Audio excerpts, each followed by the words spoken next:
Hello, welcome back to the channel, the battle of the African heavyweights. A game between GM Amin Bassem vs GM Adly Ahmed. One of my subscribers recommended the analysis of this game where many sacrifices were made to collapse the Sicilian defense. So briefly about the players, GM Amin Bassem graduated from the Faculty of Medicine at the Tanta University in 2012 in Egypt, qualifying him to be a medical doctor, but he mainly operates on a chessboard.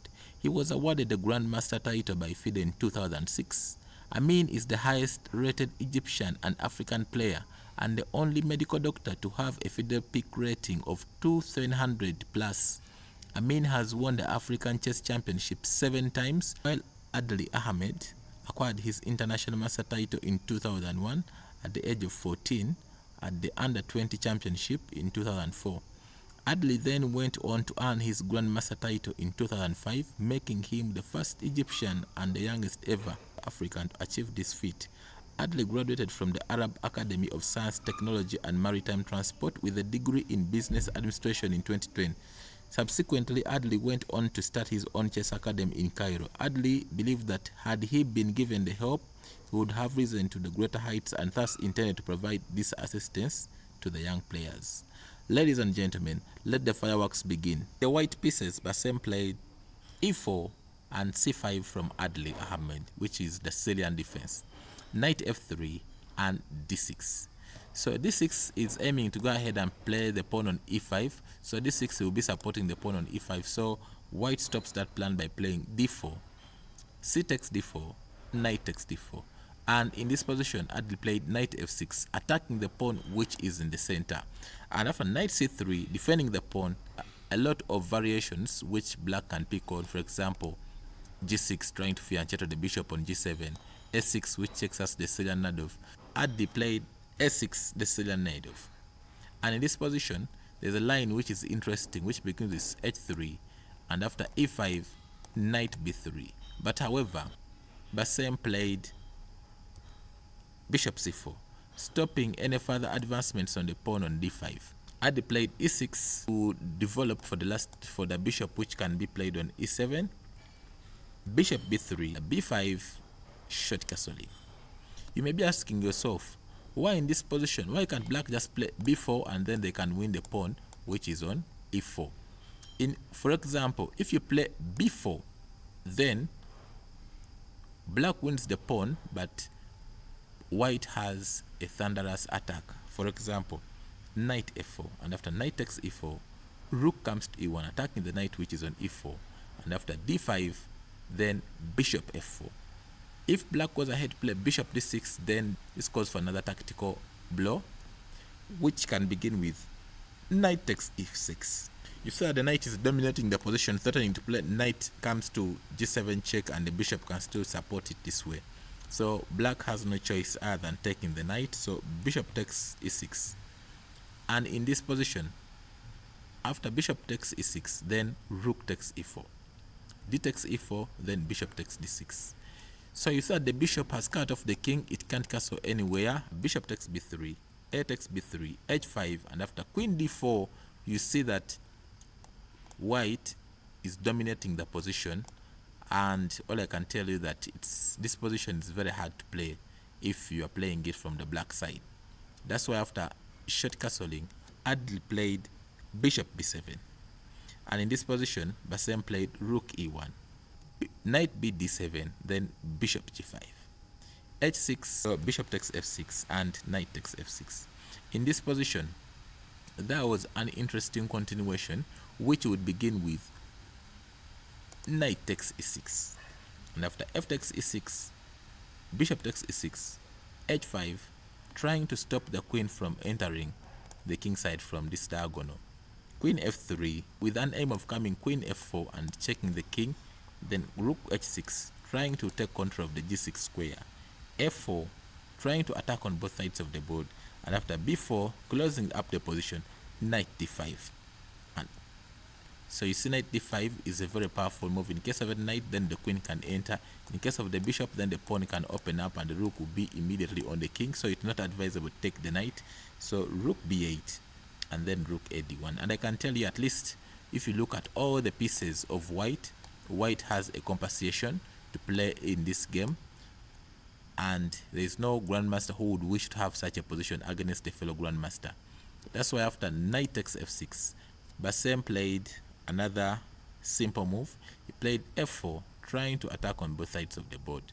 b4, closing down the position, and then in this position he played knight d5, sacrificing a piece. In this position, what would happen if black would take the piece? If e takes d5, then e takes d5, opening up the rook. You see now the rook is checking the king. So in case of any bishop e7, then knight comes to f5, can be a very powerful move. King can play king d7, and f5, trying to open up for the bishop to come on f4 and check the king. So king c7, c3, trying to open up the position. Bishop takes d5, bishop takes d5, and after knight takes d5, c takes b4, trying to open up the position so that if the rook can come on c1, attacking immediately the king which is here. And you saw so that the queen can still come in either on f3 or on h5, and even on d5. So you see that in this position the knight which is on d5 is hanging. That's why you can see knight e7, and after rook c1 check, king b7, rook takes e7, and after bishop takes e7, knight c6, attacking the queen, at the same time the bishop. And in case of queen d7, then and I can tell you in this position black is busted. So now the king has been pinned against the knight, and I can tell you even if queen comes to e6, then knight will go to d8, checking the king and winning the queen which is on e8. It will be double check. So still, it is still a little bit unclear. Even if rook comes to c8, then knight can take the bishop which is on e7 and then still win the rook which is on c8, and I can still tell you that white will be winning the position. Knight d5, Adly played bishop e7, just developing his last piece. So in this position you see that now the pawn which is on b4 is hanging, and Bassem went on to grab the pawn by playing knight takes b4. So bishop takes the pawn which is on a4. Bassem played a simple a5, but there was an interesting variation which would begin with rook takes e4, and after knight takes e4, knight takes e6, sacrificing a piece, and after f takes e6, bishop takes e6, then queen f5, trying to cut off the queen from dominating, coming to any of the two squares and attacking the knight. So queen coming to f5, at the same time attacking the knight which is on b4. It is very prudent. So c3, defending the knight, at the same time trying to open a luft where the bishop can drop back. The more interesting variation can begin if black wants to get rid of the bishop which is on e6, and black tries to play knight c5, then this is almost winning for white. White will begin playing by queen check, and after king goes to d8, then the next move calls for resignation, because knight c6 will be checking the king and the queen. In case of any king goes to f8, then queen comes to f7, will be checkmate. 3, if black tries queen c5, then white can sacrifice the pawn which is on f2, and they can play queen d5, attacking the rook, at the same time attacking the knight. So I can tell you that even if black goes ahead to take the pawn which is here on f2, still the attack still remains on. Bishop takes e4, a5, trying to open up for the bishop. Adly castled, and after bishop takes e6, and sacrifice the minor pieces to get the rook. F takes e6, knight takes e6, and after queen c8, attacking the knight, at the same time moving away the queen from the attack. Knight takes f8, king takes f8. Then now you see in this position the queen and the bishop all eyes on the pawn which is on c2.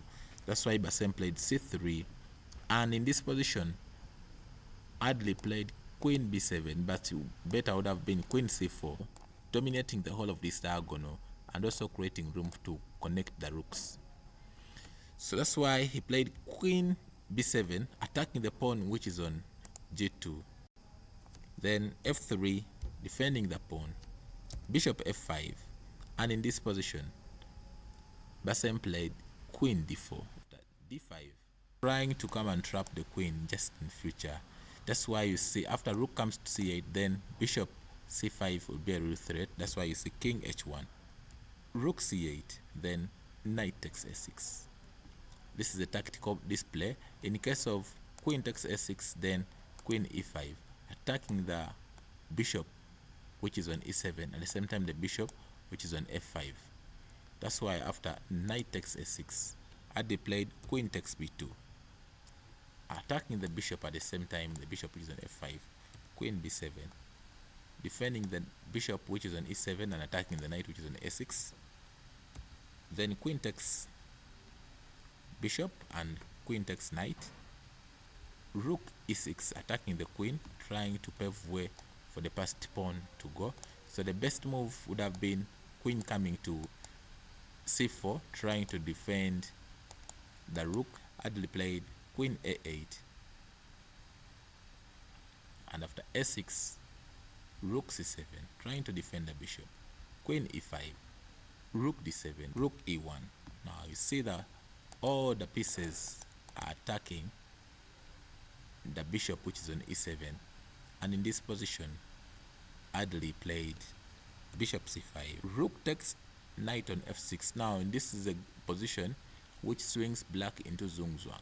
So g takes f6, queen takes f6 check, king g8, queen g6 plus, king f8, queen h6 check, king g8, queen g6.